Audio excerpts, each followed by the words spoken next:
नमस्कार दोस्तों, एक बार फिर आपका नव भारत निर्माण अर्थात न्यू इंडिया की इस प्लेटफॉर्म पर हार्दिक स्वागत और अभिनंदन। आज भारतीय राज्य व्यवस्था की उत्तर लेखन शैली विकास कार्यक्रम के तहत हम 15, 50 और 100 शब्दों में इंडियन पॉलिटी का ही एक और महत्वपूर्ण टॉपिक आपके सामने प्रस्तुत करने के लिए जा रहे हैं, जिसका नाम है महान्यायवादी एवं नियंत्रक और महालेखा परीक्षक। ये 2 पॉइंट आज हम करेंगे और एग्जामिनेशन पॉइंट्स में यहां से क्या क्या प्रश्न आपके मेंस में बन सकते हैं उसको बहुत बेहतर तरीके से मैं आपके सामने प्रस्तुत करने का प्रयास दोस्तों करूंगा। तो आज महान्यायवादी एवं नियंत्रक महालेखा परीक्षक, जिसे सीएजी भी कहा जाता है, उसके बारे में हम करेंगे। तो एक एक क्वेश्चन को विथ बेसिक पॉइंट से हम करते जाएंगे।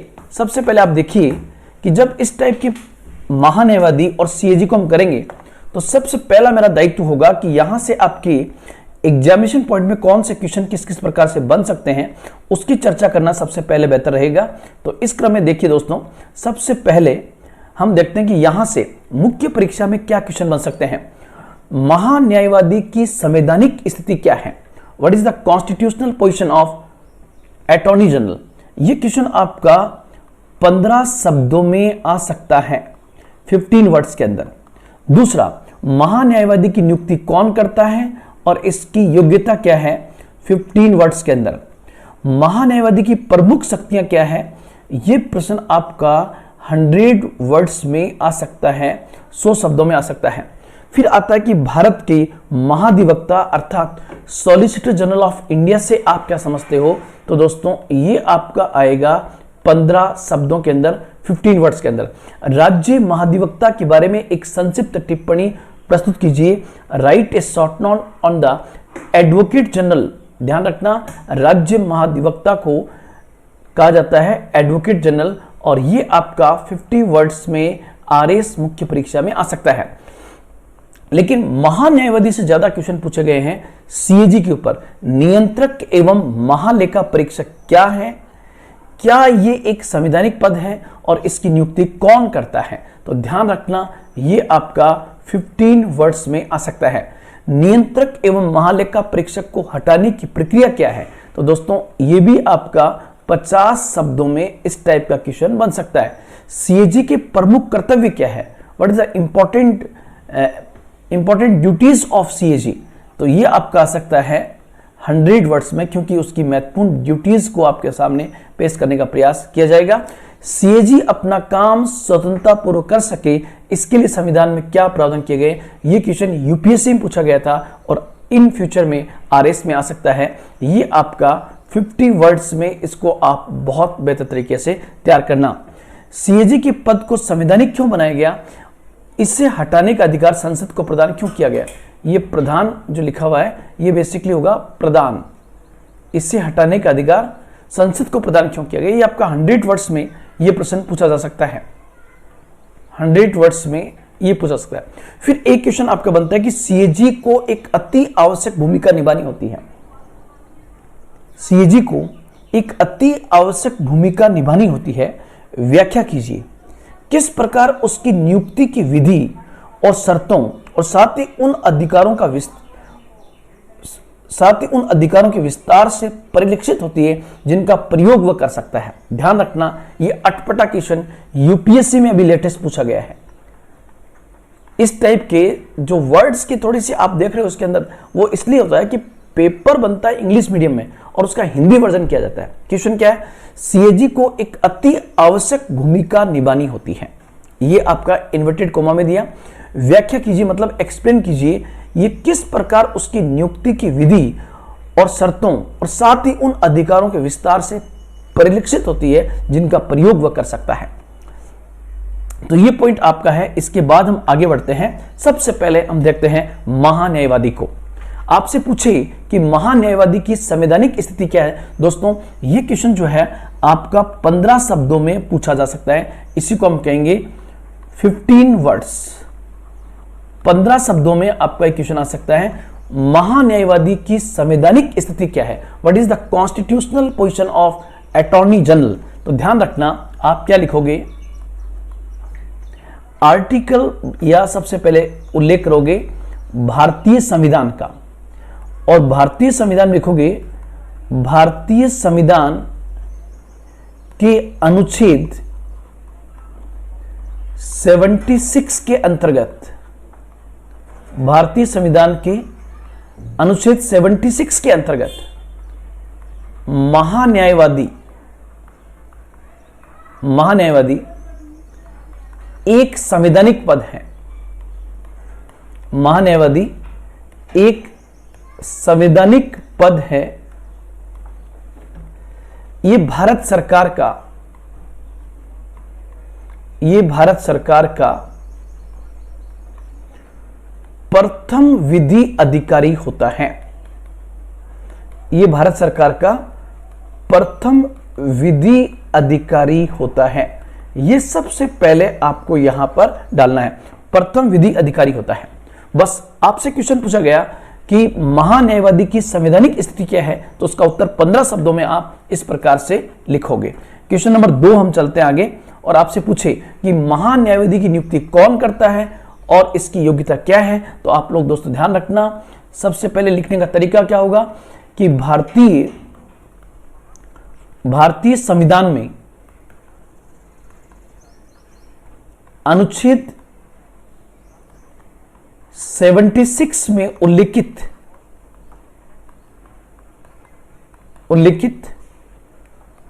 महान्यायवादी की नियुक्ति केंद्रीय मंत्री परिषद की सलाह पर, अगर आप केंद्रीय मंत्री परिषद नहीं भी लिखोगे तो भी काम चल जाएगा, केंद्रीय मंत्री परिषद की सलाह पर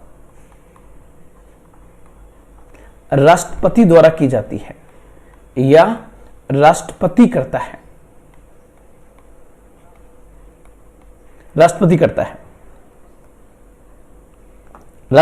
है। फिर इसमें आपसे पूछे कि उसकी क्या योग्यताएं होती है, तो ध्यान रखना इस क्रम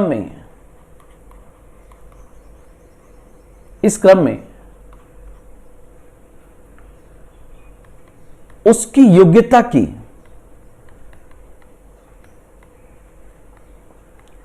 शर्त है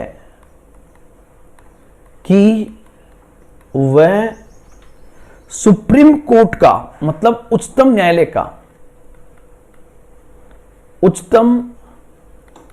न्यायालय का न्यायाधीश बनने की योग्यता रखता हो। उच्चतम न्यायालय का न्यायाधीश बनने की योग्यता रखता हो, मतलब उच्चतम न्यायालय के लिए जो योग्यता चाहिए वो यहां पर लिखती है। लेकिन अगर ये क्वेश्चन 100 शब्दों में पूछे, अगर 15 शब्दों में पूछे तब तो आपका इतना बहुत होगा।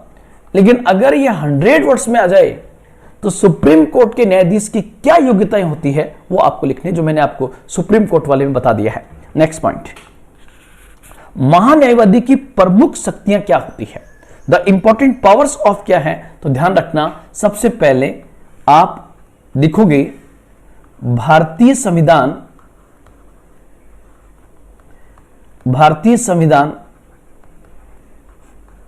के अनुच्छेद 76 के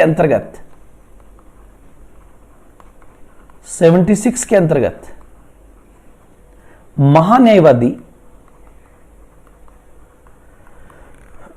महान्यायवादी देश का, या मैं देश के बजाय यहां लिखूंगा,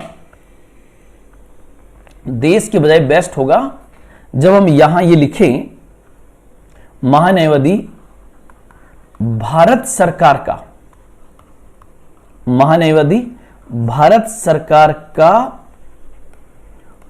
प्रथम विधि अधिकारी होता है। भारत सरकार का प्रथम विधि अधिकारी होता है। First law officer of India, इस क्रम में उसकी प्रमुख शक्तियां क्या होगी? उसकी प्रमुख शक्तियां क्या है? नंबर वन क्या होगा? नंबर वन, वह भारत सरकार से संबंधित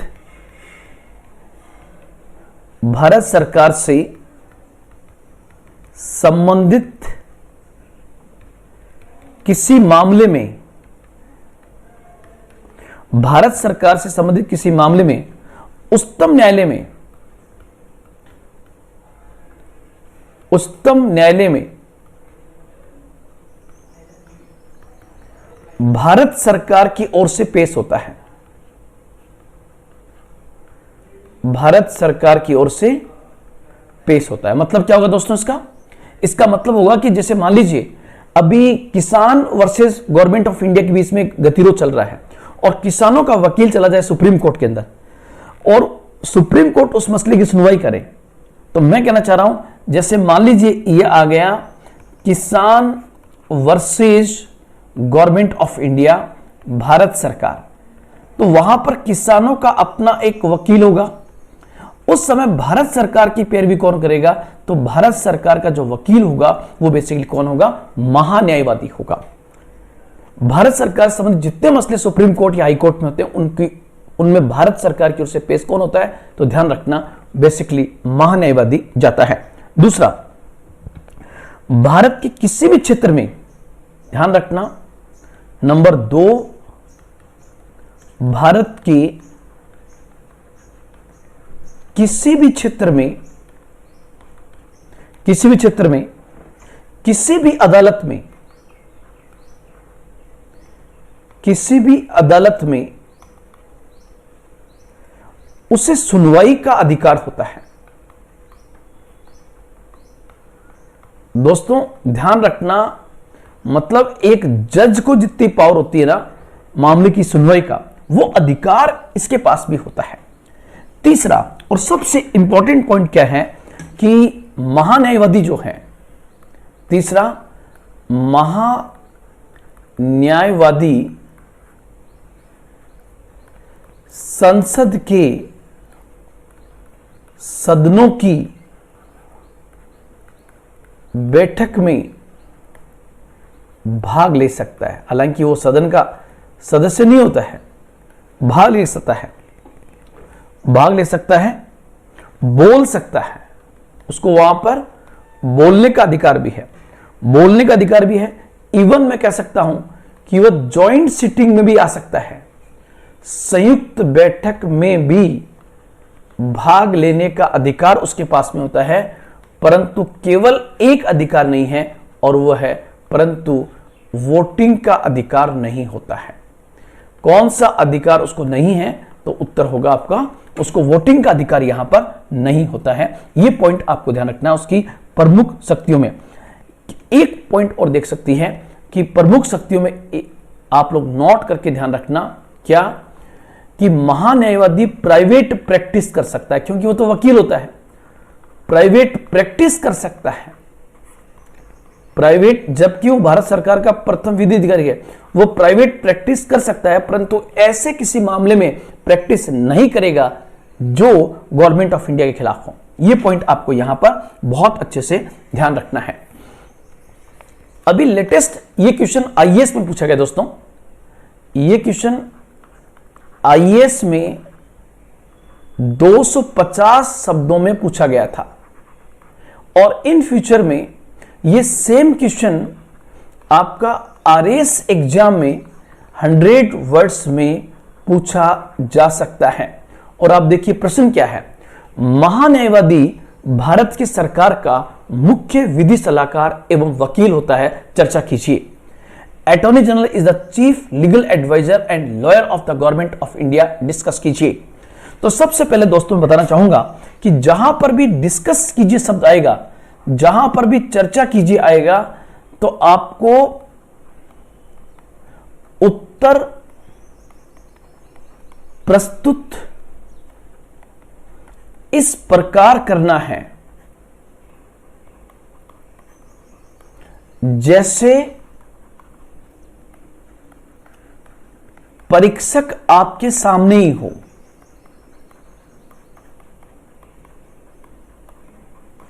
इस प्रकार से उत्तर का रिप्रेजेंटेशन करना होता है।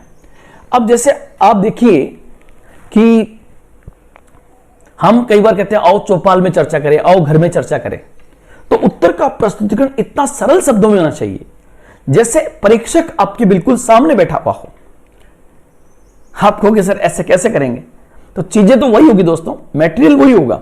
अब इसमें कीवर्ड्स जो आपको ध्यान रखने हैं, उत्तर में बता चुका हूं, उत्तर के कीवर्ड्स जो आपको ध्यान रखने हैं उसमें आपको सबसे पहले नंबर 1 ध्यान रखना है, उत्तर की शुरुआत में हमेशा भारतीय संविधान का जरूर प्रयोग करें, भारतीय संविधान। दूसरा उत्तर में आपका आएगा आर्टिकल 76। तीसरा आएगा वह भारत सरकार का प्रथम विधि अधिकारी होता है, प्रथम विधि अधिकारी। चौथा यहां पर आएगा वह वकील भी होता है। पांचवा आप लोग ध्यान रखना, एक आप यहां पर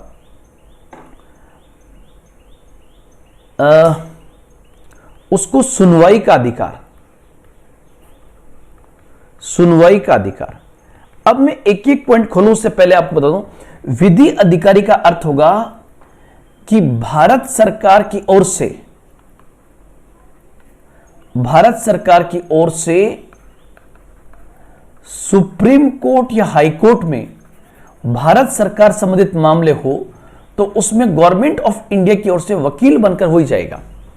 तो यहां पर आपका क्वेश्चन क्या बना, दूसरा आप लोग ध्यान रखना 143 के तहत राष्ट्रपति जब सुप्रीम कोर्ट से सलाह मांगता है, राष्ट्रपति जब सुप्रीम कोर्ट से सलाह मांगता है तो इस मसले पर राष्ट्रपति एवं सुप्रीम कोर्ट के बीच की कड़ी कौन होता है, तो दोस्तों यहां पर भी महान्यायवादी होता है। ये पॉइंट अब आप कहोगे सर लिखेंगे कैसे, तो आप इसको ऐसे लिखोगे, भारतीय संविधान के अनुच्छेद 76 के अंतर्गत महान्यायवादी एक संवैधानिक पद है जो भारत सरकार का प्रथम विधि अधिकारी होता है। यह भारत सरकार को विधि संबंधी मामलों पर सलाह भी देता है, यह भारत सरकार को विधि संबंधी मामलों पर सलाह भी देता है। साथ ही साथ यदि आर्टिकल 143 के तहत राष्ट्रपति सुप्रीम कोर्ट से सलाह मांगता है तो उस समय राष्ट्रपति एवं सुप्रीम कोर्ट के मध्य महान्यायवादी एक कड़ी के रूप में काम करता है। सबसे बड़ी बात कि भारत सरकार से संबंधित यदि सुप्रीम कोर्ट के अंदर कोई मामला हो तो उस मामले की सुनवाई के समय वह भारत सरकार की ओर से वकील बनकर पेश होता है, वह वकील बनकर पेश होता है। साथ ही साथ दोस्तों यहां पर यह भी लिख देना कि वह प्राइवेट प्रैक्टिस भी कर सकता है, वह प्राइवेट प्रैक्टिस भी कर सकता है, परंतु ऐसे किसी मामले की सुनवाई नहीं करेगा जो भारत सरकार के संबंधित हो।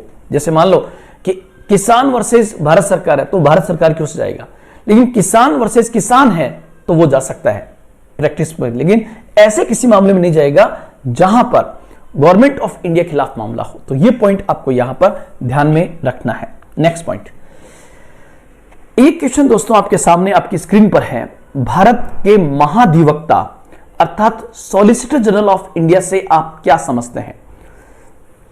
यह क्वेश्चन दोस्तों आप लोग ध्यान रखना, यह आपका 15 शब्दों में इस टाइप का क्वेश्चन बन सकता है, 15 वर्ड्स में इस टाइप का क्वेश्चन आ सकता है। भारत के महाधिवक्ता अर्थात सॉलिसिटर जनरल ऑफ इंडिया से आप क्या समझते हैं। तो बस इसके बारे में ज्यादा दिया हुआ ही नहीं है, तो आपको क्या लिखना है दोस्तों, आपको सीधा सीधा लिखना है कि भारत सरकार ने या भारत सरकार, आपको पता है कि महान्यायवादी एक पद का नाम भी है और महान्यायवादी अपने आप में एक संस्थान भी है, एक इंस्टीट्यूशन भी है। तो भारत सरकार, और आपको पता है महान्यायवादी जो है वो बेसिकली वकील बनकर के और सुप्रीम कोर्ट और हाई कोर्ट के अंदर बेसिकली भारत सरकार से संबंधित मसलों के लिए भारत सरकार संबंधित मसलों की ओर से पेश होता है।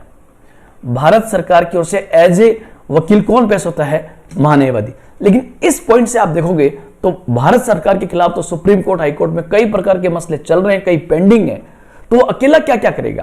तो ध्यान रखना, भारत सरकार महान्यायवादी को उसकी जिम्मेदारी पूरी करने के लिए, उसकी जिम्मेदारी पूरी करने में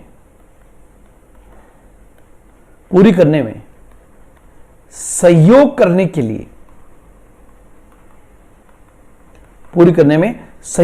के लिए, जिस व्यक्ति की नियुक्ति करता है उसे ही हम भारत का महाधिवक्ता कहते हैं। उसे हम भारत का महाधिवक्ता या अटॉर्नी जनरल ऑफ इंडिया के नाम से उसको जाना जाता है। तो ये पॉइंट आपको यहां पर ध्यान रखना है। भारत सरकार महान्यायवादी को उसकी जिम्मेदारी पूरा करने में सहयोग करने के लिए जिस व्यक्ति की नियुक्ति करती है उसे महाधिवक्ता अर्थात सॉलिसिटर जनरल ऑफ इंडिया के नाम से जाना जाता है। अब उसके बाद आप देखोगे, इसी प्रकार आपको पता है कि राज्य स्तर पर भी राज्य सरकार की ओर से भी तो कोई वकील पेश होता होगा, तो उसके बारे में पूछे तो इसका उत्तर क्या होगा? यहां पर सबसे पहले पूछा गया है संक्षिप्त टिप्पणी, और संक्षिप्त टिप्पणी में आपको लिखना होता है क्या? Short note. और शॉर्ट नोट में आपको उस पद के बारे में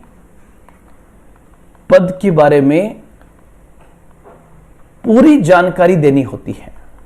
जब किसी चीज के ऊपर आपको शॉर्ट नोट पूछा गया हो तो उस शॉर्ट नोट के अंदर आपको कंप्लीट इंफॉर्मेशन वहां पर रिप्रेजेंट करनी होती है।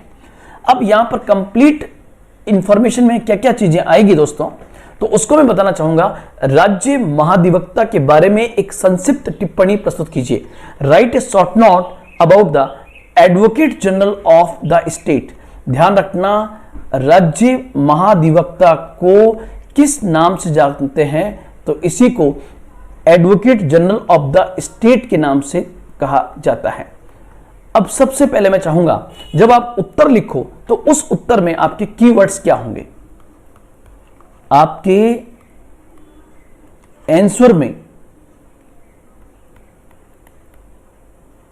आपके कीवर्ड्स क्या होंगे?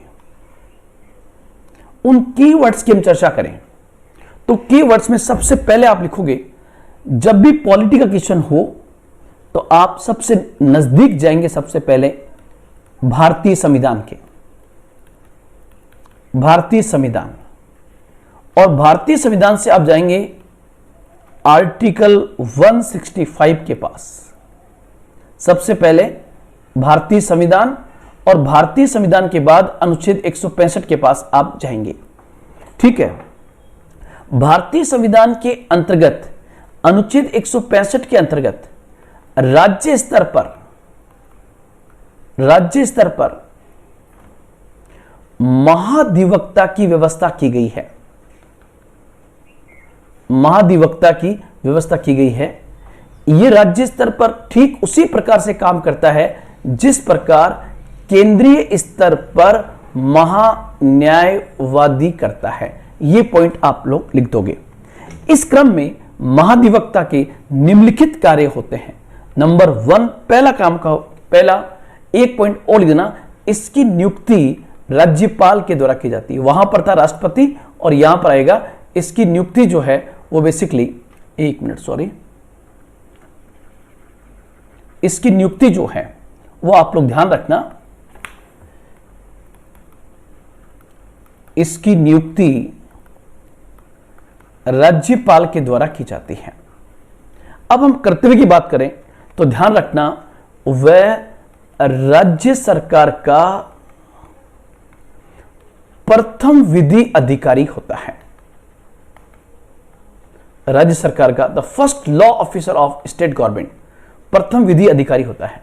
नंबर 2, राज्य सरकार की ओर से, स्टेट गवर्नमेंट राज्य सरकार की ओर से supreme court oblique high court में राज्य सरकार की ओर से supreme court oblique high court में पेश होकर वकील के रूप में भूमिका अदा करता है। और तीसरा, विधि संबंधी मसलों पर वह राज्य सरकार को सलाह भी देता है। यह पॉइंट आपको यहां पर बहुत अच्छे से ध्यान में रखने हैं, तो ध्यान रखना। और साथ ही साथ दोस्तों आप ये बताना कि राज्य महाधिवक्ता को भी वो तमाम अधिकार है कि वह राज्य विधान मंडल की कार्यवाही में भाग ले सकता है। राज्य विधानमंडल की कार्यवाही में भाग ले सकता है, बैठक में बोल सकता है, उसे बोल सकता है, इवन जॉइंट सिटिंग में बोलने का अधिकार होता है, लेकिन उसे वोटिंग का अधिकार नहीं होता है। नॉट राइट टू वोट, उससे वोटिंग का अधिकार नहीं होगा, बाकी तमाम अधिकार उसे प्राप्त होते हैं। यह पॉइंट भी आपको यहां पर बहुत अच्छे से समझना है। नेक्स्ट पॉइंट, नियंत्रक एवं महालेखा परीक्षक क्या एक संवैधानिक पद है? इसकी नियुक्ति कौन करता है? बहुत इजी क्वेश्चन है। सबसे पहले आप लोग ध्यान रखना, नियंत्रक एवं महालेखा परीक्षक, और ब्रैकेट में आप सीएजी जरूर लिखना, एक संवैधानिक पद है। यह एक संवैधानिक पद है जिसकी चर्चा अनुच्छेद 148 से 151 के मध्य की गई है, जिसकी चर्चा 148 से 151 के मध्य की गई है। वो भारतीय लेखा परीक्षण, ध्यान रखना, वह भारतीय लेखा परीक्षण एवं लेखा विभाग का मुखिया होता है। इसके काम में भी समझा दूंगा आपको। मुखिया होता है जिसकी नियुक्ति जो है, जिसकी नियुक्ति राष्ट्रपति के द्वारा की जाती है।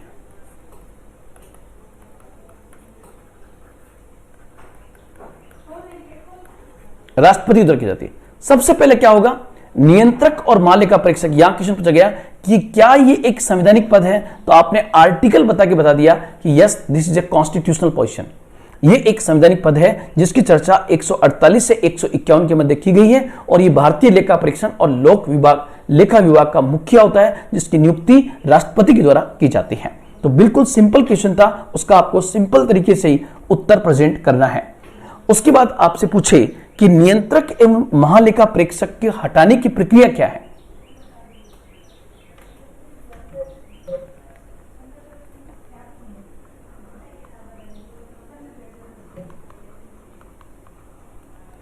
सीएजी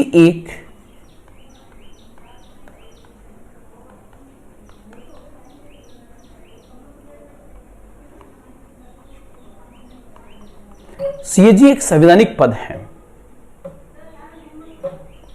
अगर हटाने की प्रक्रिया पूछी गई है तो सीधा आप लिखोगे इसे उसी प्रकार एवं उन्हीं आधारों पर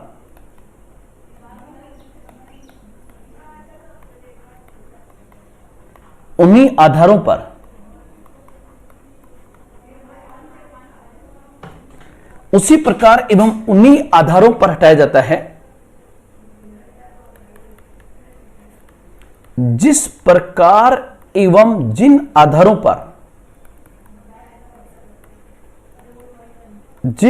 पर सुप्रीम कोर्ट के जज को हटाया जाता है।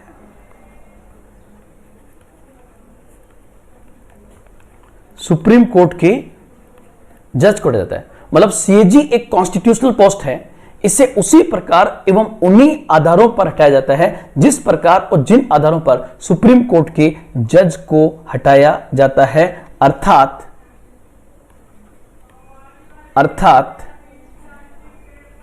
इसे हटाने का अधिकार संसद को प्रदान किया गया है। संसद को प्रदान किया गया है। संसद के दोनों सदन अलग अलग विशेष बहुमत से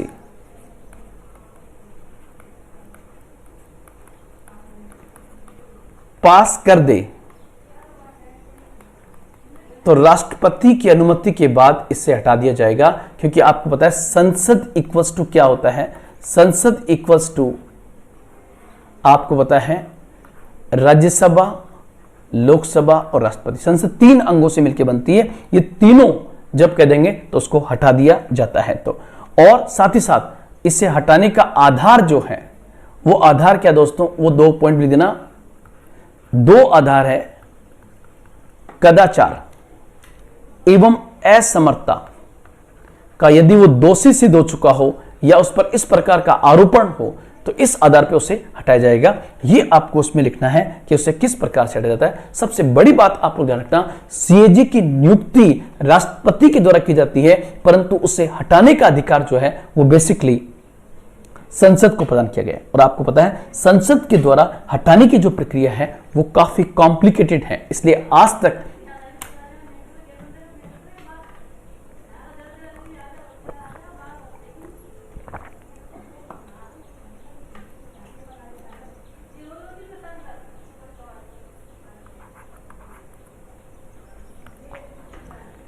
ये क्वेश्चन रिपीट हो गया है। नेक्स्ट, सीएजी के प्रमुख कर्तव्य क्या है? ये क्वेश्चन 2 बार पूछा गया है, तो ध्यान रखना। ये बेसिकली आपका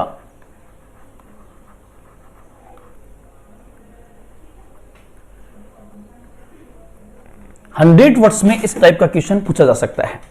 सीएजी का प्रमुख कर्तव्य क्या है?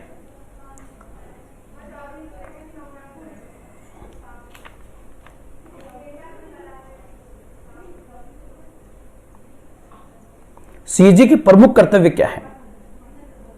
तो दोस्तों इसमें आप लोग ध्यान रखना, सबसे पहले आर्टिकल 148 से 151 के मध्य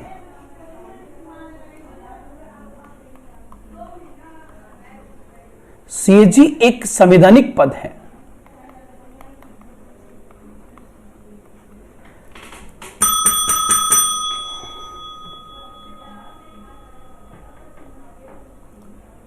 सीएजी एक संवैधानिक पद है। मम्मी बुलाई।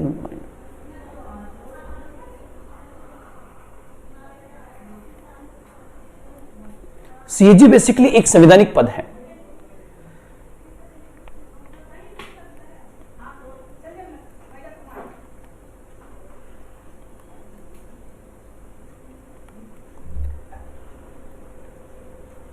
सीएजी एक संवैधानिक पद है और इस संवैधानिक पद में आपको क्या क्या पॉइंट्स यहां पर लिखने होंगे दोस्तों। नंबर एक,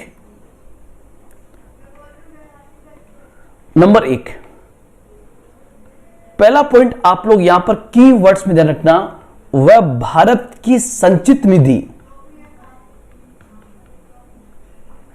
एवं आकस्मिकता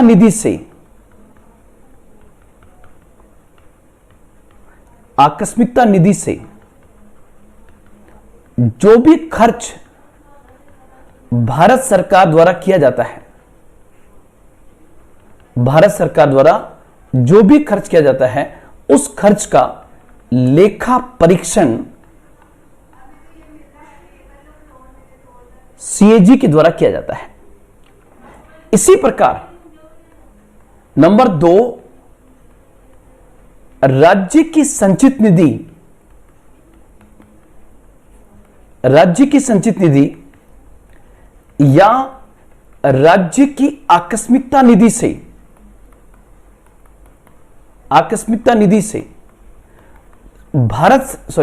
राज्य सरकार जो भी खर्च करती है उन खर्चों का लेखा परीक्षण इसके द्वारा किया जाता है। तीसरा पॉइंट, भारत का लोक लेखा, the public account of India, Bharat का लोक लेखा या राज्य का लोक लेखा, राज्य के लोक लेखा से जो खर्च किए जाते हैं उन खर्च की जांच भी सीएजी के द्वारा की जाती है। सबसे बड़ी बात कि भारत सरकार जितने भी ऋण लेती है, भारत सरकार जितने भी ऋण लेती है, साथ ही साथ जितने भी निक्षेप निधि हमारे पास जमा है या अग्रिम बचत खाते में कितना जमा है, उन सब की जांच जो है इसके द्वारा की जाती है। ध्यान रखना, सीएजी एक प्रकार से ध्यान रखना, सीएजी का हेडक्वार्टर दिल्ली में है और सीएजी की हर राज्य की राजधानी में सीएजी का ऑफिस है। तो सीएजी एक प्रकार से मैं कह सकता हूं कि भारत सरकार जो बजट लेके आती है और भारत सरकार जो बजट खर्च करती है, खर्च करने के बाद उसकी टेक्निकल या एक्सपर्टेंसी के साथ में जांच कौन करता है, तो उसका नाम सीएजी होगा। इसी प्रकार आप देखो, हर स्टेट गवर्नमेंट, हर राज्य सरकार जो है वो बेसिकली बजट लेकर आती है। उस बजट की खर्च करने के बाद एक एक्सपर्टाइज के साथ जांच कौन करता है, तो यहां पर आपका उत्तर होगा सीएजी करता है। इसलिए सीएजी की भूमिका बहुत बड़ी होगी।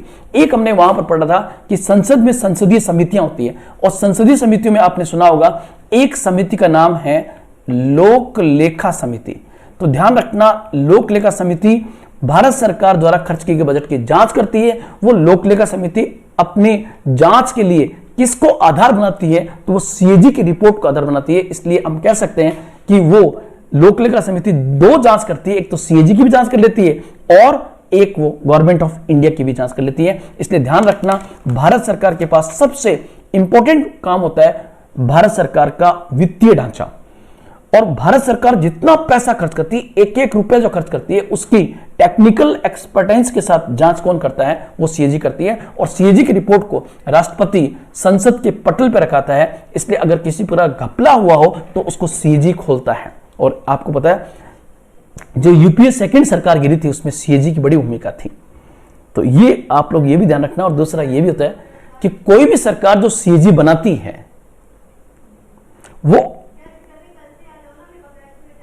वो अपने विश्वास पात्र व्यक्ति को ही बनाती है। यहां पर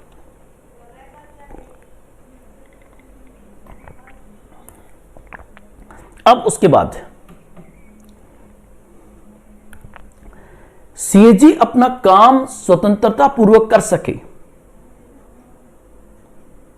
इसके लिए संविधान में क्या प्रावधान किए गए हैं। पहली बात तो ये क्वेश्चन क्यों उठेगा, आप दोस्तों पहले ये सोचो कि ये प्रश्न उठा ही क्यों। ये प्रश्न इसलिए उठेगा कि पहली बात, जो सीएजी है, इस सीएजी की नियुक्ति कौन करता है, तो सीएजी की नियुक्ति राष्ट्रपति करता है।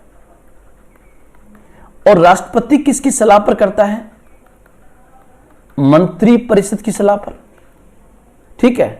और सीएजी जांच भी किसकी करता है, जांच भी करता है तो वो भारत सरकार की करता है। और भारत सरकार की वास्तविक शक्ति किसके पास में है, मंत्री परिषद के पास में है। मतलब आप देखिए, जो इसकी नियुक्ति करते हैं उसी की यह जांच करता है।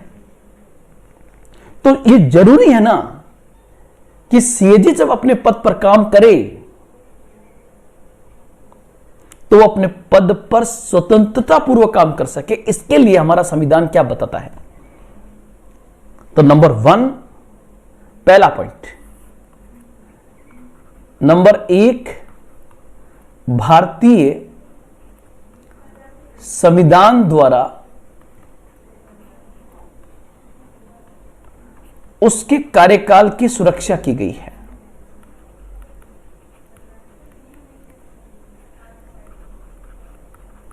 भारतीय संविधान द्वारा उसके कार्यकाल की सुरक्षा की गई है। पहला पॉइंट आप लोग यहां पर इस बिंदु को ध्यान रखोगे। मतलब एक बार नियुक्ति होने के बाद गवर्नमेंट ऑफ इंडिया जब चाहे उसको नहीं हटा सकती। यह पॉइंट आपको ध्यान रखना, पहला पॉइंट। दूसरा आप लोग ध्यान रखना दोस्तों, यदि उसे हटाया जाता है तो ध्यान रखना, उसे हटाने का अधिकार, उसे हटाने का अधिकार संसद को प्रदान किया गया है। नियुक्ति उसकी भारत सरकार करती है, लेकिन हटाने का अधिकार संसद को दिया गया है। और संसद, दोस्तों ध्यान रखना, संसद उसी प्रकार एवं उन्हीं रीति से हटाती है जिस रीति और आधार पर सुप्रीम कोर्ट के जजों को हटाया जाता है। इसका मतलब उसे हटाने की प्रक्रिया काफी कॉम्प्लिकेटेड है। और तीसरा पॉइंट जो आप यहां लिखोगे, तीसरा पॉइंट, उसके कार्यकाल के दौरान, उसके कार्यकाल के दौरान उसके वेतन भत्तों में अलाभकारी परिवर्तन नहीं किया जा सकता। अलाभकारी परिवर्तन नहीं किया जा सकता। अलाभकारी परिवर्तन नहीं किया जा सकता। ये पॉइंट आपको यहां पर ध्यान में रखने हैं। ये पॉइंट्स आपको ध्यान में रखने हैं। तो सबसे पहले भारतीय संविधान द्वारा उसके कार्यकाल की सुरक्षा प्रदान की गई है। यदि उसे हटाया जाता है तो हटाने का अधिकार भारत सरकार को नहीं है, बल्कि संसद को है। और संसद उसी प्रकार और उन्हीं रीति रिवाज से हटाती है जिस प्रकार सुप्रीम कोर्ट के जज को हटाया जाता है। और उसके कार्यकाल के दौरान उसके वेतन भत्तों में अलाभकारी परिवर्तन नहीं किया जा सकता। और सबसे बड़ी बात, जब सीएजी अपने पद पर रिटायर हो जाता है तो उसके बाद वो गवर्नमेंट ऑफ इंडिया के अधीन किसी लाभ के पद पर काम भी नहीं कर सकता। यह भी आप इसमें ध्यान में रखना। नेक्स्ट पॉइंट देखिए, एक बहुत अच्छा क्वेश्चन आपके सामने रिप्रेजेंट किया गया है कि सीएजी के पद को, पहले हम क्वेश्चन को समझते हैं उसके बाद की बात करते हैं। सीएजी के पद को संवैधानिक क्यों बनाया गया, मतलब इस पद को संविधान में जगह क्यों दी गई। बहुत अच्छा क्वेश्चन है ये, यूपीएससी में पूछा गया था। सीएजी के पद को संवैधानिक क्यों बनाया गया, और इसे, ये किस लिखा हुआ ना यहां पर, इसे हटाने का अधिकार संसद को प्रदान क्यों किया गया। इसे हटाने का अधिकार संसद को प्रदान क्यों किया गया। बहुत अच्छा क्वेश्चन आपके सामने है। पहला क्वेश्चन क्या है कि सीएजी के पद को संवैधानिक क्यों बनाया गया। तो सबसे पहले तो आप एक भूमिका लिख दोगे, जो मैं आपको पहले समझा देता हूं कि भारतीय संविधान में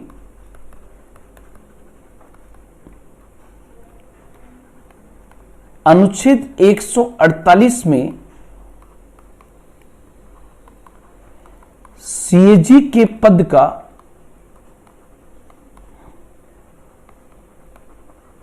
प्रावधान किया गया है।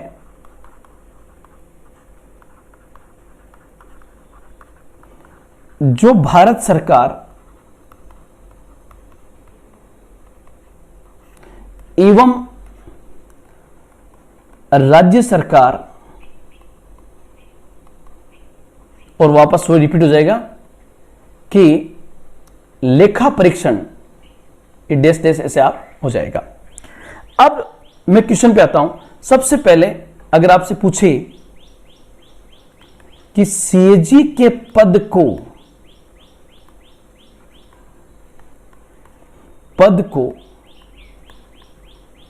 संवैधानिक क्यों बनाया गया, सीएजी के पद को संवैधानिक क्यों बनाया गया, इसका उत्तर दोस्तों क्या होगा। सीएजी के पद को संवैधानिक कॉन्स्टिट्यूशनल क्यों बनाया गया, तो आप लोग ध्यान रखना, मैं उत्तर नहीं लिखूंगा, पहले आपको समझाऊंगा। जैसे सबसे पहले आपको पता है कि संसद का सबसे महत्वपूर्ण कार्य है संसद का सबसे महत्वपूर्ण कार्य है कार्यपालिका पर नियंत्रण स्थापित करना। कार्यपालिका का मतलब क्या होता है दोस्तों? कार्यपालिका का मतलब होता है भारत सरकार, गवर्नमेंट ऑफ इंडिया। कार्यपालिका शब्द जो है यहां पर आया है, उस कार्यपालिका शब्द का अर्थ जो यहां पर होगा वो होगा गवर्नमेंट ऑफ इंडिया, भारत सरकार। तो आप लोग समझना मैंने क्या बोला, उसको आप लिखने की कोशिश करना। संसद का सबसे महत्वपूर्ण कार्य है कार्यपालिका पर नियंत्रण स्थापित करना। ठीक है, संसद कार्यपालिका को नियंत्रित करती है। अब इस नियंत्रण में आप लोग ध्यान रखना, ये कई प्रकार के नियंत्रण है, विधि नियंत्रण, राजनीतिक नियंत्रण। तो इसमें सबसे इंपॉर्टेंट नियंत्रण जो है वो है वित्तीय नियंत्रण। इसलिए आपको पता होगा कि बजट सरकार तभी खर्च करती है जब संसद पास करती है। मतलब नियंत्रण में सबसे इंपॉर्टेंट नियंत्रण कौन सा है? वित्तीय नियंत्रण है, फाइनेंशियल कंट्रोल है। और वित्तीय नियंत्रण ध्यान रखना हर कोई नहीं कर सकता। वित्तीय नियंत्रण के लिए एक वित्तीय विशेषज्ञ की आवश्यकता होती है, फाइनेंशियल एक्सपर्ट की आवश्यकता होती है, वित्तीय विशेषज्ञ की आवश्यकता होती है। अब थोड़ा सा आप इस साइड में आइए और यहां देखिए कि जो संसद है, संसद ध्यान रखना, आज भी आपको बताया कि कुछ राज्यों में सरपंच के लिए 5वीं पास, 8वीं पास, 10वीं पास का प्रावधान किया गया है। लेकिन एमएलए एमपी के लिए आज भी कोई प्रोविजन नहीं है कि वो 10वीं पास होगा, 12वीं पास होगा। कोई अनपढ़ व्यक्ति भी संसद सदस्य बन सकता है। तो कहने का मतलब क्या होगा? संसद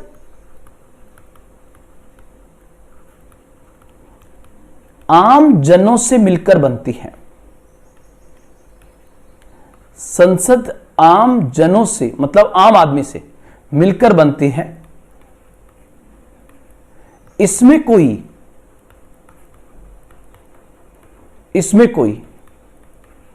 वित्तीय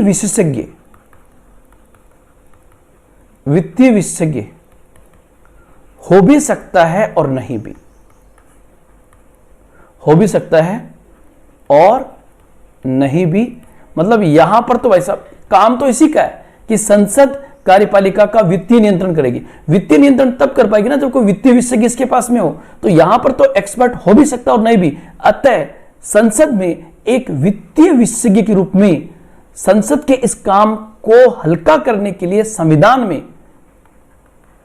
में आर्टिकल 148 के तहत सीएजी के पद का प्रावधान कर दिया गया। तो पहला पॉइंट तो आपको समझ में आ गया होगा कि सीएजी के पद का प्रावधान ही क्यों किया गया। तो उत्तर होगा संसद कार्यपालिका को नियंत्रित करती है। इस नियंत्रण में वित्तीय नियंत्रण भी एक महत्वपूर्ण नियंत्रण है। परंतु वित्तीय नियंत्रण के लिए वित्तीय विशेषज्ञ की आवश्यकता होती है। संसद चूंकि आम जनों से मिलकर बनती है, वहां पर कोई वित्तीय विशेषज्ञ हो भी सकता है और नहीं भी। अतः भारतीय संविधान में इस निश्चितता के साथ कि एक वित्तीय विशेषज्ञ संवैधानिक रूप से होना चाहिए, उस रूप में सीएजी के पद का प्रावधान किया गया। सीएजी के पद का प्रावधान किया गया। यह पॉइंट आपको यहां पर लिखना है। फिर यहां पर क्वेश्चन पूछा गया, इसे हटाने का अधिकार, आप देखोगे इसे हटाने का अधिकार संसद को प्रदान क्यों किया गया। अगर यह क्वेश्चन आता है आपको तो ध्यान रखना, सबसे पहले आपको पता है कि जो कार्यपालिका है, इस कार्यपालिका की औपचारिक प्रमुख कौन होता है? तो राष्ट्रपति। इसका औपचारिक प्रमुख राष्ट्रपति होता है। और भारत सरकार की वास्तविक शक्ति किसके पास में है? तो आप कहोगे सर भारत सरकार की जो रियल पावर है, वास्तविक शक्ति, वो बेसिकली राष्ट्रपति के पास में है। सॉरी, भारत सरकार की रियल पावर जो है वो बेसिकली मंत्री परिषद में निहित होती है। तो हम यहां पे कहेंगे ना कि मंत्री परिषद की सलाह पर, ध्यान रखना, मंत्री परिषद की सलाह पर राष्ट्रपति जो है वो बेसिकली सीएजी की नियुक्ति करता है। पॉइंट समझ में आ गया कि सीएजी की नियुक्ति अगर कहें तो वास्तविक रूप में कौन कर रहा है? मंत्रिपरिषद, मतलब सरकार ही कर रही है। और सीएजी नियुक्ति होने के बाद जांच भी किसकी करता है? सीएजी नियुक्त होने के बाद जांच भी हकीकत में भारत सरकार की करता है, अर्थात जो उसको नियुक्त कर रहा है उसी की वो जांच करता है, गवर्नमेंट ऑफ इंडिया की। तो अगर सीएजी की नियुक्ति भारत सरकार करती है और सीएजी जांच भी भारत सरकार की करता है, तो वो हमेशा डरा हुआ रहेगा कि यार मैंने अगर इनकी एक्चुअल जांच कर दी तो मुझे हटा देंगे। इसलिए ध्यान रखना, वह अपने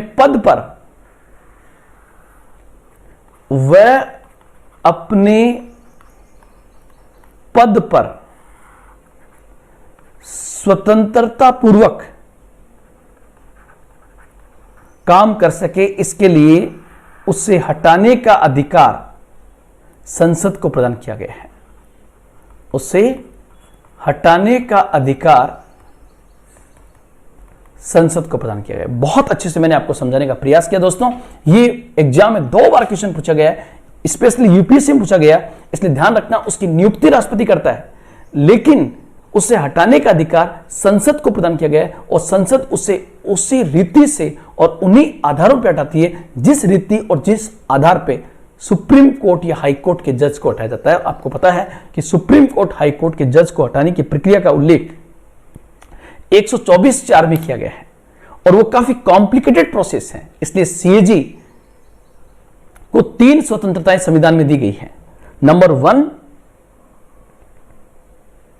उसकी कार्यकाल के दौरान उसके वेतन भत्तों में कटौती नहीं की जा सकती। उससे हटाने का अधिकार संसद को प्रदान किया गया है। उसे हटाने का अधिकार संसद को प्रदान किया गया है। और तीसरा, मैंने आपको कहा, उसके कार्यकाल की सुरक्षा प्रदान की गई है। उसे जब चाहे उसके पद से हटाया नहीं जा सकता।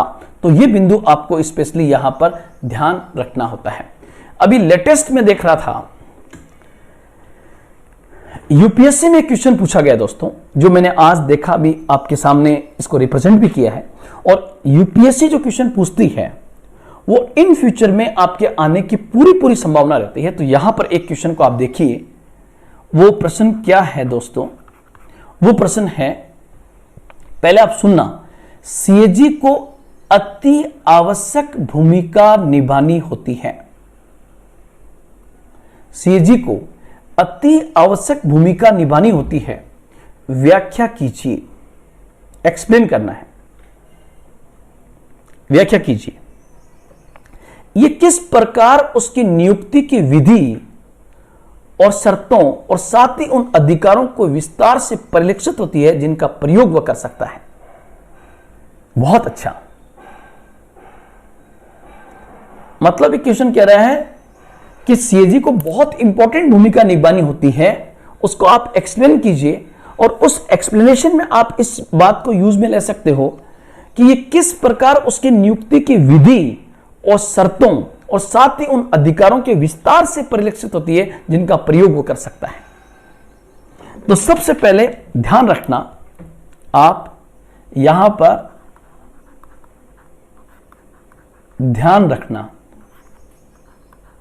और ध्यान क्या रखना है कि मेंस में बड़ा प्रश्न हो, बड़ा प्रश्न हो तो उसको देखते ही आप उत्तर लिखना शुरू ना करें, बल्कि क्या करेंगे, सबसे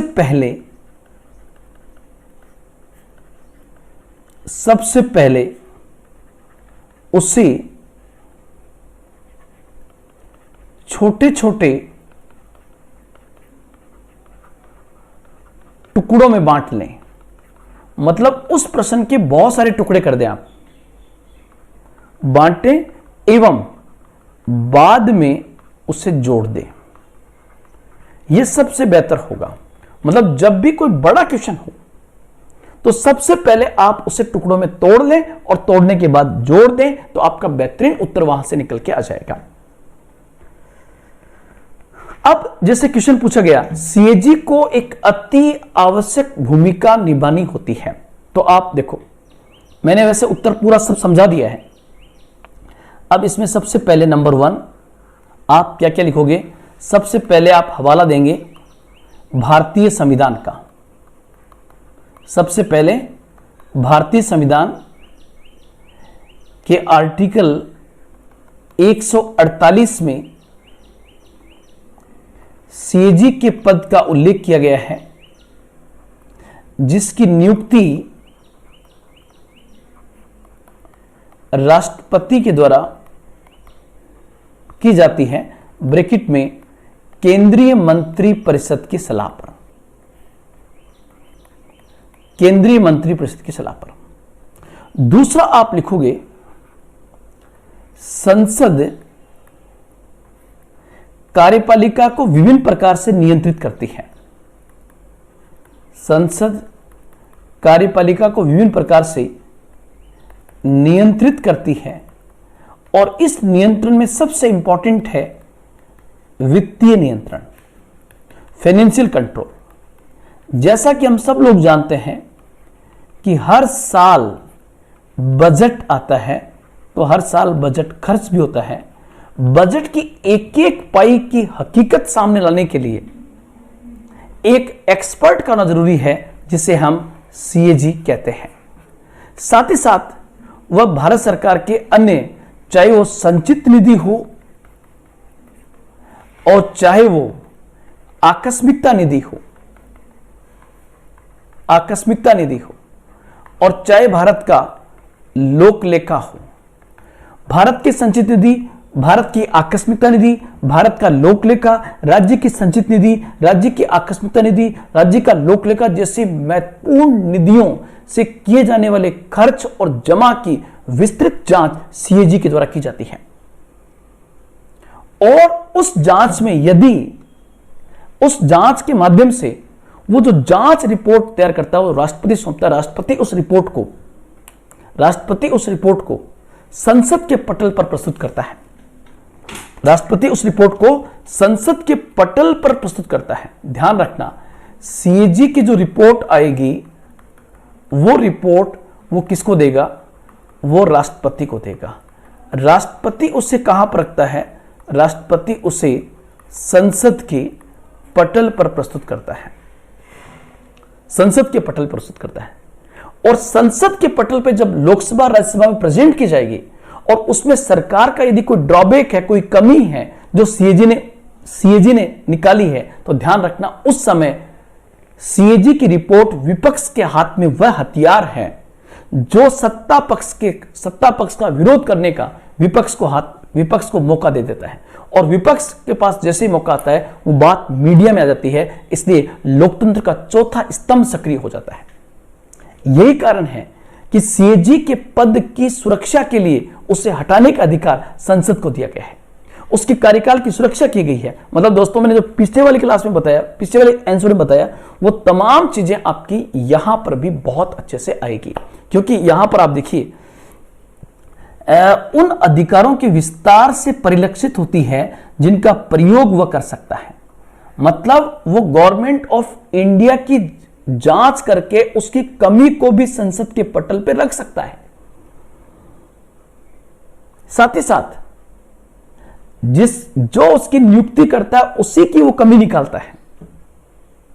इसलिए सीएजी का पद भारत में जितने भी पोस्ट जो नियुक्त की जाती है, चाहे महान्यायवादी हो, राज्यपाल हो, उनमें सबसे इंपॉर्टेंट ताकतवर पद के अंदर सीएजी की गणना की जाती है। और दोस्तों, आप यह भी ध्यान रखना कि जब सीएजी ने हकीकत की जांचें की है, मतलब वैसे तो हकीकत की जांच ही करता है, तब अगर कहीं कमी आई है तो उस सरकार सीएजी की रिपोर्ट जनता के सामने एक प्रकार का वह पटल है जिसके आधार पर जनता भी वोटिंग करती है। मतलब मान लो सीएजी ने कह दिया कि 4G 2G घोटाला हुआ था, कोयला खनन में घोटाला हुआ था, या 2G स्पेक्ट्रम में घोटाला हुआ, सीएजी की रिपोर्ट में आ गया, तो सीएजी की रिपोर्ट को काफी विश्वसनीय मानता है। कौन कौन? जनता भी मानती है, सुप्रीम कोर्ट भी मानती है, संसद का पटल भी मानता है। क्यों? क्योंकि सीएजी बेसिकली एक पद ही नहीं है, अपने आप में एक बहुत बड़ी संस्था है जिसमें हजारों कर्मचारी काम करते हैं। इसलिए आपको पता होगा सीएजी का जो हेडक्वार्टर है वो बेसिकली दिल्ली में है और उसके साथ साथ हर राज्य की राजधानी के अंदर भी है। आपको पता है सीएजी उन तमाम राज्यों की संचित निधि, आकस्मिकता नीति और लोक लेखा के परीक्षण करता है जहां पर विधानसभा है, वो चाहे केंद्र शासित प्रदेश ही क्यों ना हो, जैसे दिल्ली और पुदुचेरी, तो उनकी भी जांच ये करता है। तो यहां पर आप देख सकते हो कि सीएजी को एक अति आवश्यक भूमिका निभानी होती है। वो अति आवश्यक भूमिका कौन सी है? वो अति आवश्यक भूमिका है सरकार पर वित्तीय नियंत्रण करना, सरकार के वित्तीय खातों की जांच करना, सरकार की वित्तीय कमियों को, वित्तीय अनियमितताओं को उजागर करना। ये तमाम चीजें जो है, और आपको पता है सरकार हर साल बजट लेके आती है, उस बजट की एक एक पाई की जांच कौन करता है? सीएजी। और सबसे बड़ी बात, सीएजी की रिपोर्ट को आधार बनाती है कौन? लोक लेखा समिति, जो हमने पढ़ा था पब्लिक अकाउंट कमेटी। क्योंकि पब्लिक अकाउंट कमेटी में तो 22 मेंबर ही होते हैं, वो पूरे बजट की जांच कैसे करेंगे? तो पब्लिक अकाउंट कमेटी अपनी जांच का आधार किसको बनाती है?